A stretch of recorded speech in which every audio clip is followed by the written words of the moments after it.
So our final topic for this episode is our Essen 2018 games preview, where we go through and kind of talk about the 1,200 releases that are... There are so many. that are happening at Essen. Now, all right, so 1,200 releases, or at least at the time we recorded this, is kind of a false number because obviously some of these are games that came out of Gen Con and Origins in the States, but they're getting localized in German or whatever for Essen, or maybe possibly other languages.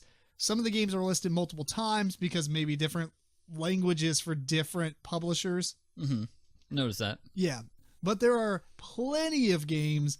So we kind of, I would assume you guys did the same thing where you kind of just floored through it and was like, oh, that looks cool. That looks cool. That looks cool. It's a very judge the game by the book cover kind of deal. Oh yeah. I did not read every description. Yeah, I did not either. I at least in the list on Board Game Geek, it will tell you kind of what the game's about, or not what it's about, but the mechanisms in the game. Yeah. So I'm like, that looks okay. Oh, press your luck. I'll read it, kind of deal. Right. So it's not extensive research, but I did spend a few hours on this personally. So went through, kind of narrowed it down, and then we kind of chopped off some things to kind of make it to where we have, about 12 to 15 games each that we're going to go over. This is not a top 10 or anything like that. So the order, at least in my perspective, is alphabetical because that's how it is on the site. These guys probably have no order to them at all. Nope. So we're just going to kind of round table it until we talk about these games. So Eric, you start. Sure. My first game is called Architects of the West Kingdom. It is made by the same guy that makes Raiders of the North Sea, and we just play that at Sin City Con. Did enjoy our time there. I did notice just in the Raiders of the North Sea game real quick that it would get samey after a little bit, but they do have a couple expansions on that game that I believe fixes some of those issues. This one has a medieval theme.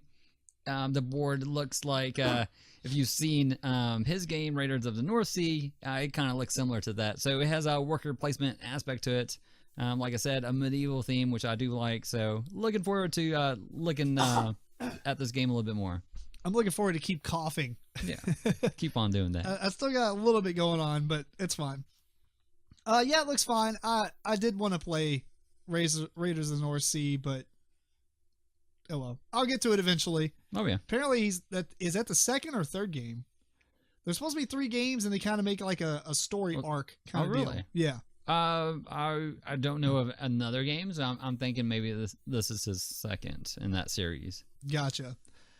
The first game I have is Prehistory. I don't know if you guys looked at this one at all.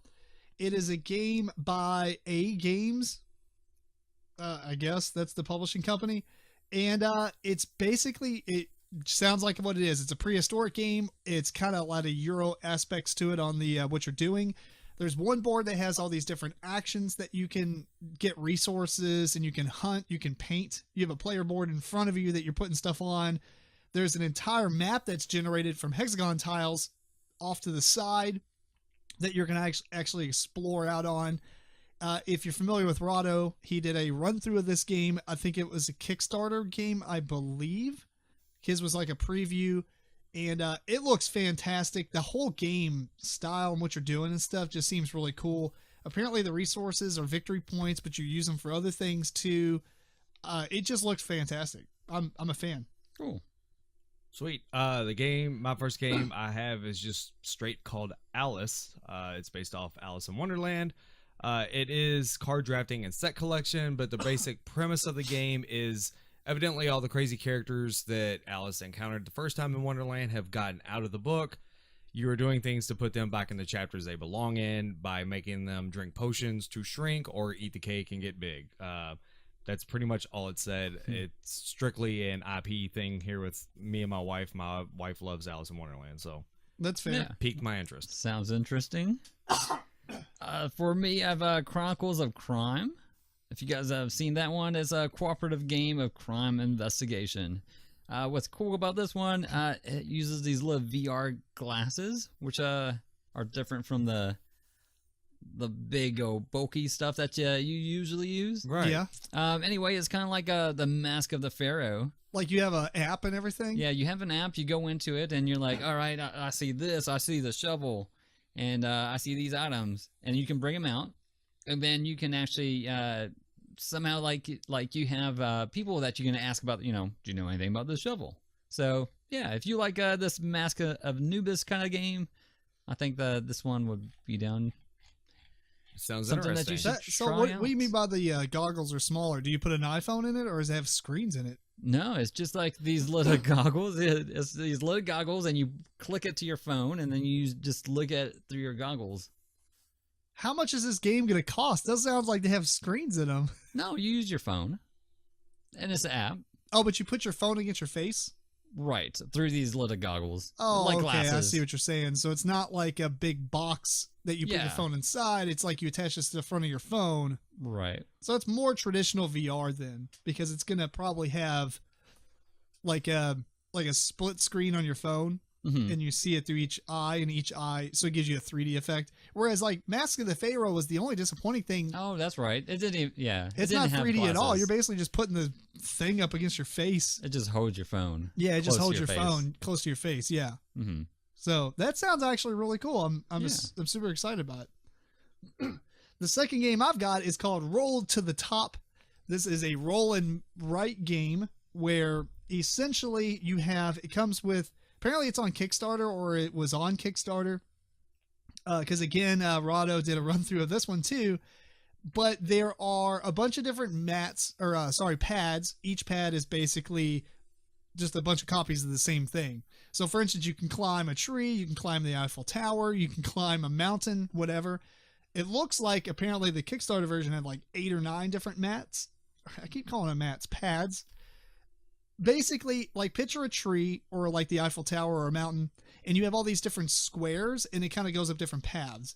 And you have to, in the middle of the table, somebody will roll all the dice, and then you're going to use those dice to fill in the different spots from the ground up. And you basically, it's a kind of a game of survival. You're trying to, as you write, you have to write a number that's higher than the one below it. Some spaces don't have anything below it, so you can put whatever number you want there. And if you can't place numbers, or somebody fills it up to the top, the first person to fill up the top and fill up all the spaces wins. And so you don't, like, the reason that matters is because when you roll dice, you can combine them. So if like there was a 2 and a 3 and a 4, but you can combine them all as a 6 or whatever. Whatever it was, the addition. The dice, there is a D4, D6, D8, D12, and a D20. So as they get rolled, there's also a white die that it modifies the action of the next player who rolls the dice. So if I roll 2 dice and the white die and it has a plus, Matt's going to roll next, but he's going to add a die. Or it might have a minus, and then Eric would remove a die. Or it has like a switch. You have to switch the die with one that's not in play. That happens before you roll. So you're not really sure what's going to be rolled, if the D20 is going to stay in there or not, kind of deal, because you're getting higher and higher. Maybe you need a 15 or more to put. So pretty cool looking game. I'll probably pick this up. So tell me if I'm wrong here. We haven't played any of these roll and write games, have we? We played first off, Settlers of Catan, the dice game, is kind of a roll and write. We played Rolling America as one. Quicks. Okay. Dice Garden. I get it now. Oh yeah, Or Harvest Dice. Harvest Dice. Mm-hmm. It's a little big. Gotcha. Yeah, I mean, yeah, I would say Rolling America is probably as close to this game as all those other ones. All right. Yeah. So I like them. Sounds like a time for lamination machine. My next game is called Ratland. There's not a whole lot said about this game. Basically, you're in the sewers and you're trying to make your rat clan the strongest by competing with other clans for food. The thing that caught my eye about it was simultaneous action selection. Take that, variable player powers, and worker placement. So, and I like animals. What was it called? Rat Clan. Rat Clan. Matt, you ever gonna pick up Bunny Kingdom? Ratland. Ratland. Said Gotcha. it wrong. Oh, I'm sure that's Bunny Kingdom. It interested me, but it's a little bit more complex than what it just looks like. So for the kids and stuff. Maybe in a few years we'll come around to it. It's a good game from what I understand. It's just a little complex for now. I was expecting like a pretty light game, but it's got a lot going on. Ah, gotcha. Well, off topic. Anyway, Eric. So my next game is called Recholt I believe. It's by Uwe Rosenberg. How's that spelled? Reykhholt. Okay. Yeah. So it's about growing vegetables in Iceland, because that's what you do in a lot of Uwe Rosenberg games. Sorry. So you're, like I said, growing vegetables in Iceland with geothermal energy. It is a worker placement type of game.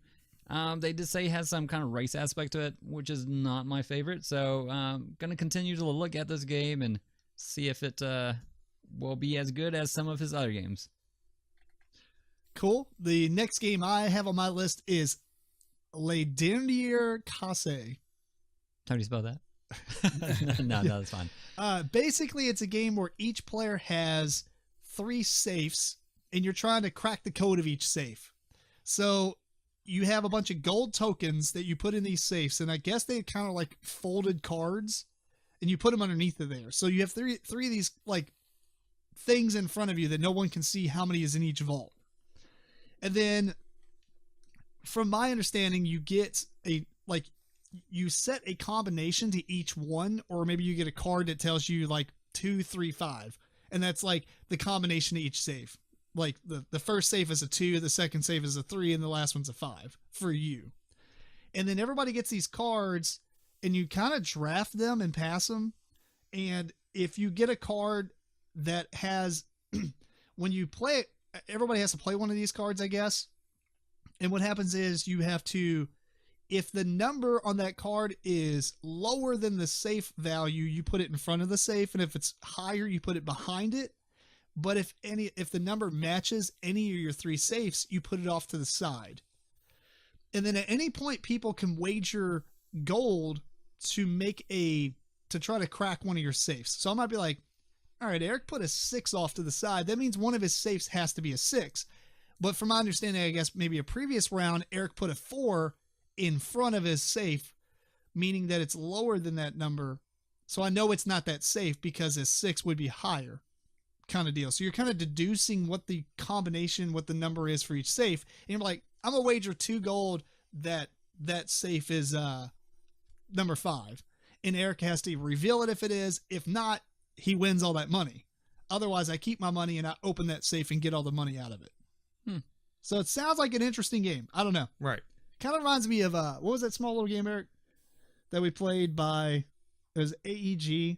It was, it's in the other box. It's like the hunter game, like Spy Hunter or something. I don't remember. Crack to save. Well, anyway, Matt. Oh, okay. The next game I have is called Skull Tales. Essentially, it is a pirate game. The thing that attracted me to it was it says it has 3 phases, and they all play supposedly a lot different from each other. And it's kind of typical. You have adventuring, journey, and port. So, I mean, adventure, you go out, you discover islands and stuff. The journey is when you kind of go around and you fight redcoats or monsters and stuff. And then port, you go back and spend your loot and drink grog or whatever. Grog. So, nice. All right, next one for me is I kind of picked this one mostly off its artwork and looking at a unboxing video. It is Kingdom Defenders. Like I said, great artwork. I like the theme of it. It has a medieval fantasy theme. There wasn't a lot of information that I could gather about it, but it does have a modular board. You do some set collection in it, and like I said, it looks really nice. Yeah, I had that one on my list, and then I culled it because I was reading other games first. Yeah, it caught my eye. Yeah. I'm going to do 2 real quick because one is Pitch Car Extension 7, The Loop. It literally is just a loop-de-loop for Pitch Car. That's amazing. I don't know if I buy this unless it's like where you can lay it down flat, because I don't really want to store it in anything else. Mm-hmm. But it just literally, the description includes a loop for your Pitch Car tracks. That's it. That is it. The other game I want to talk about is Monumental. This is probably one of the first times I put a dudes on a map type game on my preview list, pretty much for almost any convention, I think. But basically it looks awesome. They have these hexagon tiles, which are kind of like stylized, not so much like Deus was, but in the same vein of like, it's a hexagon, but it's not a hexagon shape. You know what I mean? You build a module map out of all these hexagons. It's up to 4 players, I believe. And you run around. You fight, like, I guess, clans and stuff that were on the different tiles, but you can also fight each other. You're trying to gain resources. You can buy all these cards off to the side. The art looks awesome. It's very vibrant. It comes with a lot of miniatures. The miniatures look great. There is a very good, if you're interested in these type of games like Cry Havoc and stuff like that. It's a very medieval game, kind of like Roman, but it looks like it's got a fantasy element to it, I guess. If you're interested in those games, there is a 2-minute video overview. It's exactly 2 minutes. It's a great watch. So that's monumental. Sweet. My next game is Vault of Dragons. This is by Gale Force 9, who is got a pretty decent reputation on doing pretty well with the games. They don't put out a lot of games, but they usually do, fairly decent with whatever they do put out. But they're not saying hardly anything about this game. It doesn't have if it's a set collection or dudes on a map or what. Basically, though, it is set in Waterdeep, which whenever I did roleplay, I did do the Forgotten Realms setting, so that is where Waterdeep is. So you get to go into Waterdeep. I think you battle with each other. You're looking for treasure, obviously. You can fight each other, but you ultimately trying to avoid the City Watch. So just kind of piqued my attention just from all of that. What was it called again? Vault of Dragons. Oh, yeah, that one. Yeah. Gotcha. Eric? Next game for me is Azul Stained Glass of Sintra.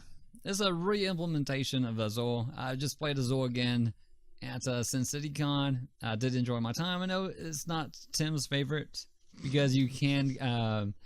It doesn't look like it could be a mean game, but it is. It is a mean game. Yeah, you try to, you can try to play it nice, but you also can play it wrong. Right. You can play it where you try to, get your opponent stuck with a lot of tiles, and that just incorporates them into getting a lot of negative points. So it looks like this is going to be a game similar with a modular board. I should add that it is a great game. Mm-hmm. I just didn't, maybe I wasn't prepared for how mean it was, I guess.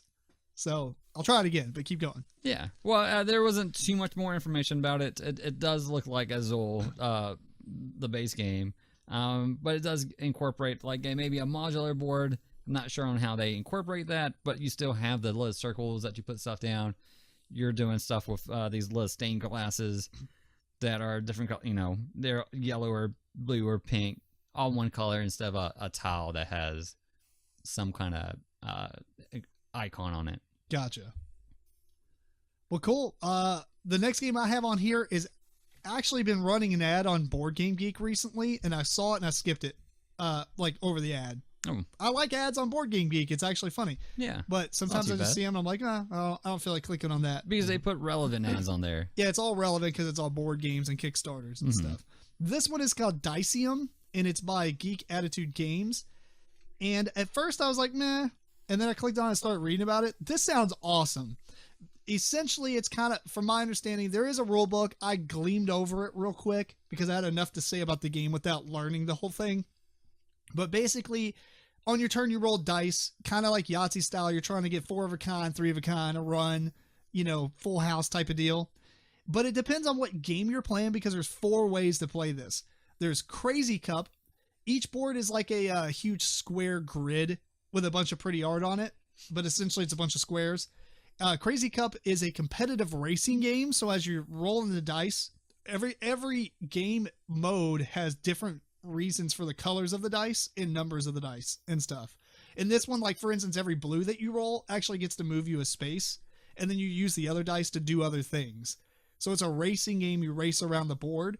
There's a dungeon crawl that's a cooperative game that you actually fight bad guys and stuff. There's a civilization building competitive game, and there's Shogun, which is asymmetrical confrontation game for 2 to 4 players. That just sounds awesome. It's like 4 games in one using the base mechanisms for each. Mm-hmm. This might be one of the top ones on my list here. If I had to list them and what rank I'm actually excited in, and not just do them alphabetically, this might be near the top. Yeah, it's not.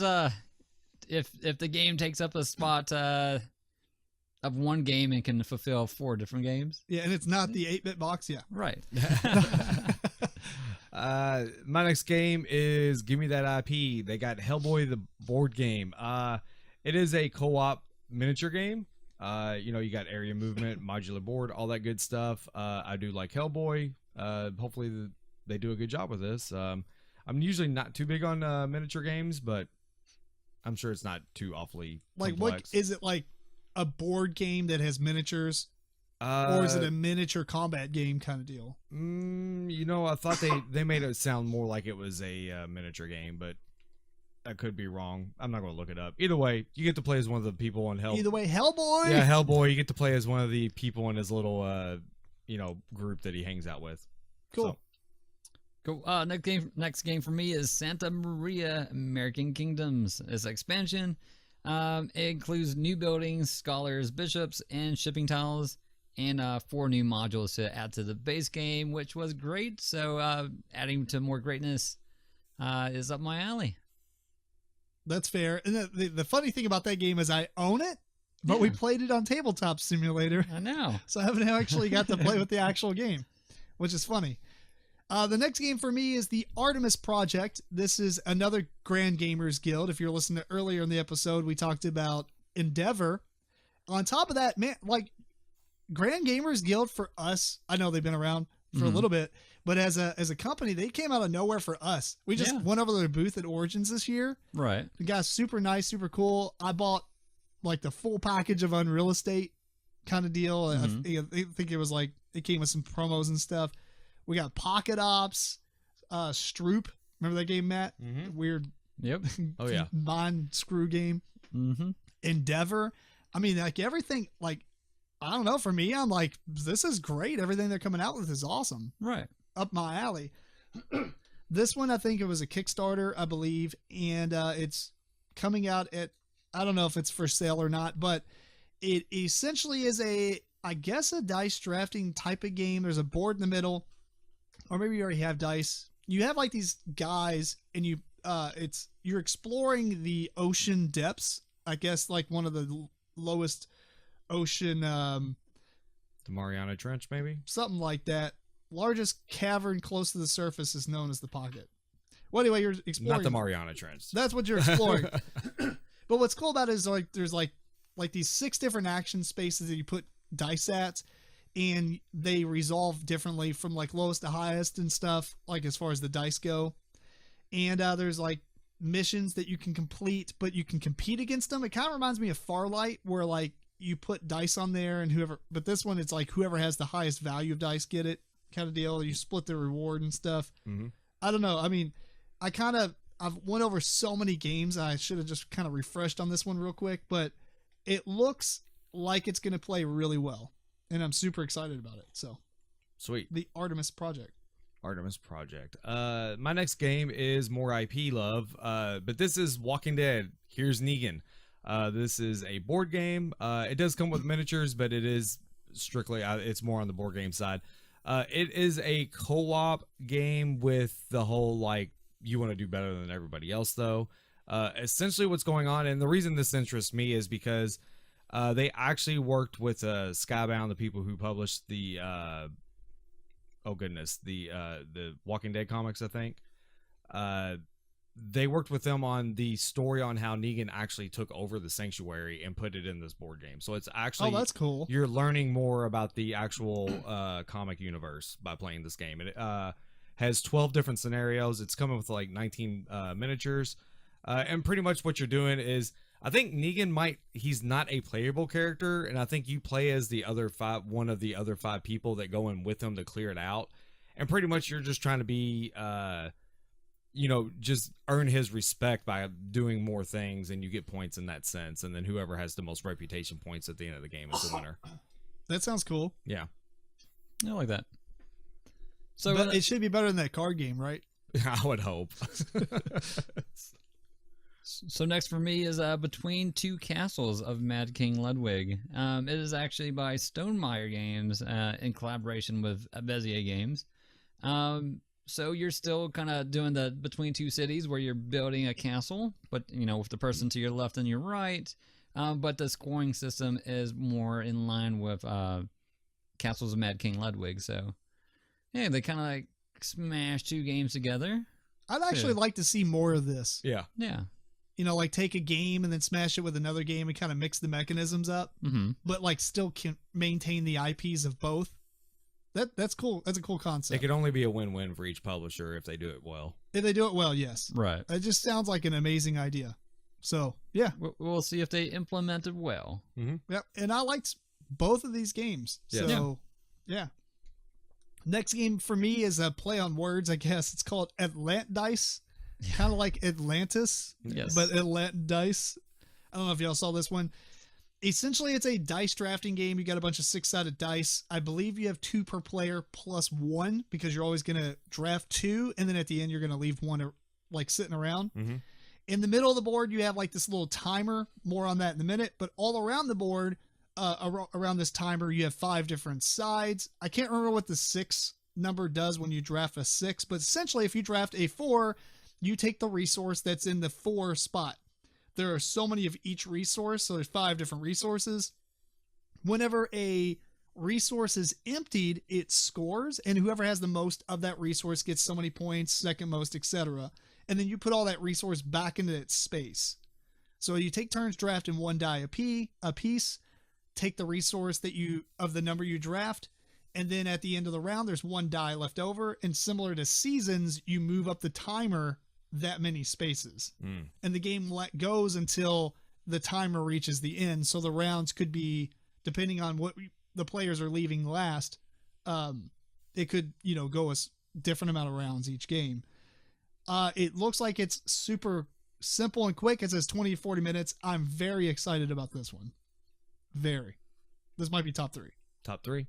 Sweet. One caught my eye was Dice Town, A Fistful of Dollars.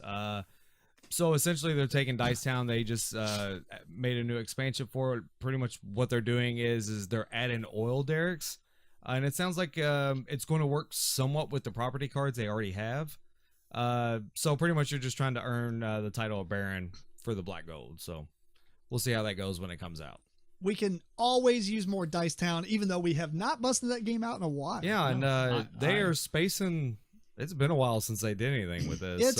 It is kind of interesting because you don't see games kind of stop making stuff for it and then come back out with it. But they did release a second version. I was gonna say they did. Yeah, they just did do the second version, so maybe that had something to do with it. Maybe we'll play that tomorrow.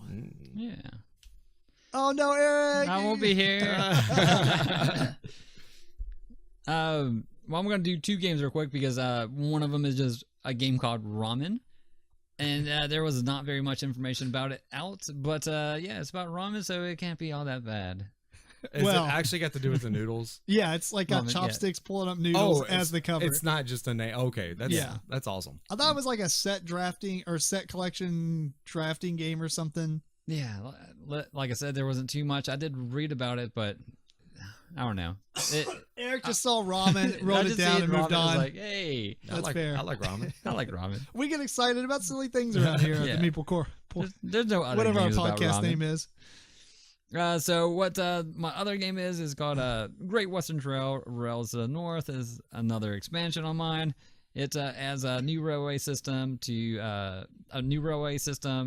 master tiles, station master tiles, private building, and expands your player board to incorporate a couple more mechanics of the game. The game already has a lot of mechanics, but supposedly it does integrate well with the base game. So fair enough. I've got The Faceless, which sounds pretty cool. And apparently this, if you like Stranger Things, this is basically Stranger Things themed, like not using that IP, but it's a bunch of kids who are aware of a supernatural aspect of the world, but everybody else is not. One of their friends, I guess, gets sucked into this world, and you have to go in. It's like a dream world. Excuse me. You have to go in and collect all his memories before the Faceless gets you or something. Oh. I don't know why I just started coughing after talking so much, but I'm going to take a drink of water, and we're going to play the Jeopardy theme. We can't go more than 8 seconds, though. I think we have to play royalties. Yeah. Anyway, it is a very interesting game because, again, Rado did a run through of this, so I saw a lot of the gameplay. You have this board out in the middle. Essentially, it's a bunch of hexagons, but they're in the shape of circles or something, whatever. Around the edge of the board, there's all these different like half circle slots that you can slide a miniature into, like a miniature's base. And the game is really interesting because there's a compass that's on the board. And as you move around these Faceless or whatever. I did read about this. Did you? Yes. Yeah. They have a happy side of the miniature and a bad side of the miniature. And depending on which facing that you put, it actually it changes the compass by a magnetic field. Mm-hmm. And whatever the compass is facing is the only direction that you can actually move in. And so you move in that direction to collect these different memory orbs, try to collect them all. When he was playing it, I was like, this has to be a super gimmick. I was like, this game looks awesome. So cooperative, looks great. Eric, did you see anything about it? No, I didn't. I didn't see anything. This is one you should go look at. Okay. It looks super unique. Super unique. Sweet. Mine's a simple little game. I don't think there's very much involved with it. It's called Dragons. It is by Bruno Ferduti. You're a dragon. You eat sheep and cattle, and you get gold. That's what dragons do. That's what they do. And then you go hoard it in a dungeon that you could not have possibly got into in the first place. Right. And so, I mean, it sounds cool, but it really is just kind of a card game. I think you flip cards out and make different stacks, and based on what you take is this and that. I don't think it's really a complex game at all. So we'll see how it goes. Cool. Next one for me is Clank Expeditions Gold and Silk, because I like expansions. Looks like half your list is expansions. Yes. So with half my list is coughing. For this, it's as a mind board, I guess, that is by the Ruin Dwarven Mining Company, which is Ruin DMC. Which I think is a play. Run DMC. If not, it's is it tricky? Yeah. It's tricky. So that's fantastic. So I thought that was pretty good right there. So it's which I don't even remember that much comedy being in Clank in the first place, but that's awesome. So yeah, with this one, it does, I guess, add a couple mechanics. There's some spider webs that I guess people are speculating. I'm not sure if that's actually out. And then you can spend Clank to do these one-time effects. Oh, that's cool. Yeah. You gotta hurry up though, otherwise it gets dropped in the bag. Yeah. The next game I have is interesting because I put it on my list at first because I had this exact idea for a game. It's called The Table is Lava. And I had a game. Did I tell you about that game idea? I said like the floor is lava. Yes. Yeah. I was talking about to Steve Avery. I was like, Steve, we got to do this game. I don't know what we would do, like a pressure luck style game or whatever. Anyway, this is kind of similar, except played a lot different. It's by R&R Games. You essentially for some reason I like these games. You all probably hate them, but you're throwing cards on the table. Mm-hmm. Oh, and yes. It's like already done. Those games. You start off and you put different cards on the table and you put so many of your meeples on it. And on your turn, you're trying to toss a card at the table and knock over other people's meeples. Ideally, you want to knock them off the card totally because at the end of the game, for each meeple you have standing, it's 2 points. If they're laying down on your card, it's 1. If they're off the card, they're removed from play. So you throw a card, but you need to kind of do two things. You want to knock over meeples, and you also want the card to land onto another card or be really close to it. I think it's said with a thumb's length or something like that, because if it's too far away, it goes away. Otherwise, or maybe it just stays there and nothing happens. But if it gets close onto another card, you actually get to put your meeples on it as well. So some of it's like you want to get the card close to get your guys out to be able to score points, but you also want to use that card to knock over other guys and knock them off the table. So I'm assuming it's chaotic mess of fun, and I'm definitely probably going to pick it up. And then we'll play it once, everybody hate it, and I'll put it on my shelf and pretend I will play it again. Yes. My next game is called Skytear. It is by PvP Geeks. So bring that up because essentially it's a MOBA. It's got some action point allowance. It's got card drafting, deck pool building. We got some miniatures. I think the coolest thing about it was it's not just fighting though. I think it'll have like 3 random winning conditions every time you play it. So I don't know if that means like capture the flag or maybe just turtle an area or what. But yeah, so it sounds neat. I could be interested in trying this out. Cool. Man. My next expansion is Alice God Druids expansion. So it's splits your buy step. Yeah, you're gonna buy these druid tiles, or they're gonna have these stone tablets or scrolls on them, and these stones they grant you special powers that you use throughout the game. So I think that's pretty cool. And they also give you new scoring tiles to further your replayability and variability. Neat. Yeah. I'm gonna do 2 of them real quick. One is called the Brigade. I think I may have mentioned this as a Kickstarter in our news a couple of episodes ago, maybe a lot of episodes ago. But basically, there's a modular city that is on fire. You're the fire brigade. Basically, it's a cooperative game. You run around the city and try to put out the fire. It looks awesome. It has an extreme like tabletop aspect to it, like as far as what's going on and all the components that it has. I don't remember how it's played, but I remember reading about it earlier on, so I put it on this list because it's finally coming out to retail, I guess. The second game I'm going to talk about, there's not a lot of information, but the rule book is actually out, so I skimmed through it. It is a Stefan Feld game. Oh. Sorry, Stefan Feld game. It's called Forum Trajanum, or Trajanum. Trajanum. It is Roman. But basically, there's a lot of stuff going on in this game. I'm not going to be able to explain it to a very good degree. But basically, the biggest thing about it is you have this like 6x6 grid on your player board, and then there's another whole city in the middle of the map. There's all these different decks for depending on the icons there are. On your turn, you basically, somebody rolls 2 dice, I believe, and that determines on your grid, you kind of like do the left and top and kind of find like the row and column, and it determines what decks you're drawing these cards from, and you get to draw. This is the one thing I read. I was like, Eric's going to love this game because you get to draw one card first and look at it before you decide which one to draw from the next deck. Mm-hmm. But once you have these 2 cards, you basically keep one and pass one to your right, and then everybody has to perform those as actions and stuff. So looks super cool. And it's Stefan Feld, so yeah, which he's probably at least top 3 favorite designers. I thought we were gonna. I after I saw this game, I was like, we should do our top 5 favorite designers. Mm-hmm. Maybe we'll do that. We'll talk about it after the show. Sweet. My next one is there's an expansion for Seventh Wonder. It's called Armada. Sounds pretty neat. They're going to give you a naval board. It sounds like whenever you buy cards that you were going to buy already, and this board has different tracks on it.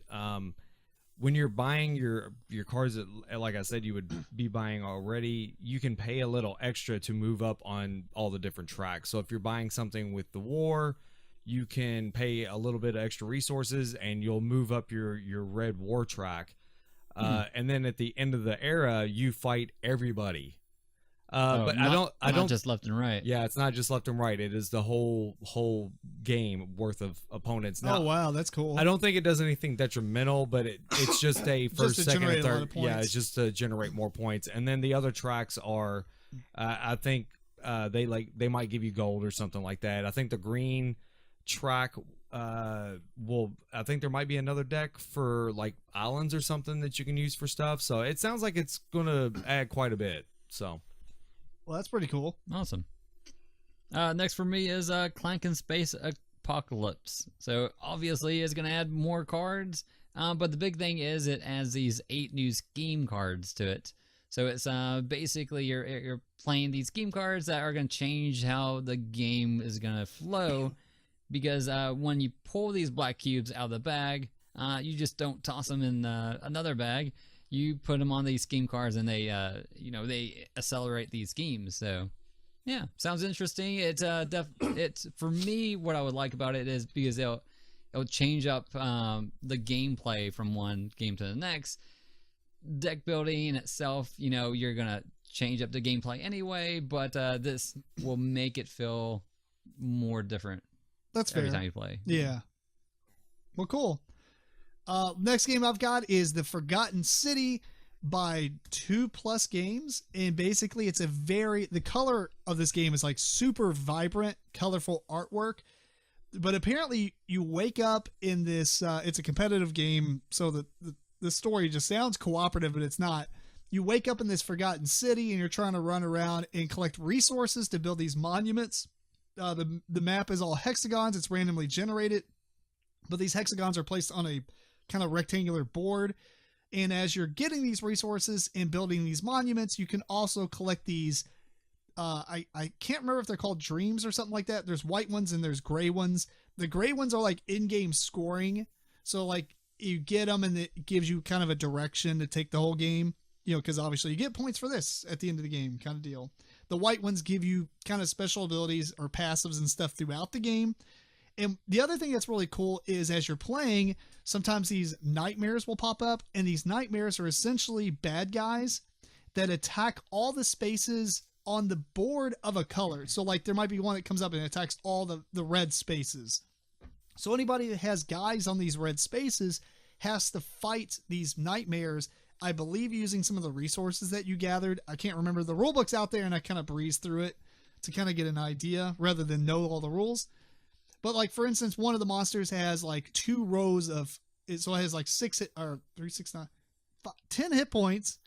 And as you go around the board or around the table, each player has to dedicate so many resources to attack it, but only the players who are on the spaces that it's attacking. So this is a red nightmare. So only people on red will be able to fight it. Each space that you fill up with resources give you victory points. Like for instance, this one's like a bunch of 2s and 1s, but it's randomly. So like the first space is a 2, the second space is a 1, then a 2. So it's like, how much do you really want to put towards it? Because whoever gets the last hit collects that card for in-game scoring, but whoever has to put the most resources in general also gets something. So it's basically you're just collecting a bunch of points throughout the game, but it looks really pretty, very vibrant. I'm not entirely sure it's going to be great, but it looks like it's worth playing. So The Forgotten City. Sweet. My last game I don't know how many more you guys have, but it's my last one. I got 2, Eric. I got like 4, but I'll start putting them together. Maybe. That's fine. So my game is Glory, a Game of Nights. This game seems pretty interesting. So it in the mechanisms it describes as dice rolling, modular board, set collection, and worker placement. And basically you're going to be a knight. You're going to, I think it uses a worker placement system to prepare in a certain phase to get ready to do your fighting, or if you're going to pray, if you're going to sell certain items and stuff like that. I think there's a little bit of fighting that happens with it. There's like a little mini game though that you can like duel players and stuff like that. It sounds pretty much, Tim was telling me before, and it says it in the bio, actually. It's by 2 people who do reenactment fighting. They evidently are pretty well aware of what a knight used to do, and they decided to make a board game about it. And, it seems like on paper they got it down. So I'm really looking forward to it. Yeah, it looked really cool. That's one I had on there and marked off so I can do it. But yeah, it looks really neat as far as the board and everything too. Mm-hmm.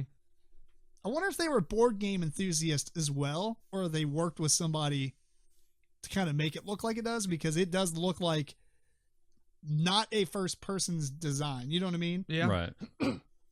But they could just be artwork. Next for me is a Pandemic Fall of Rome.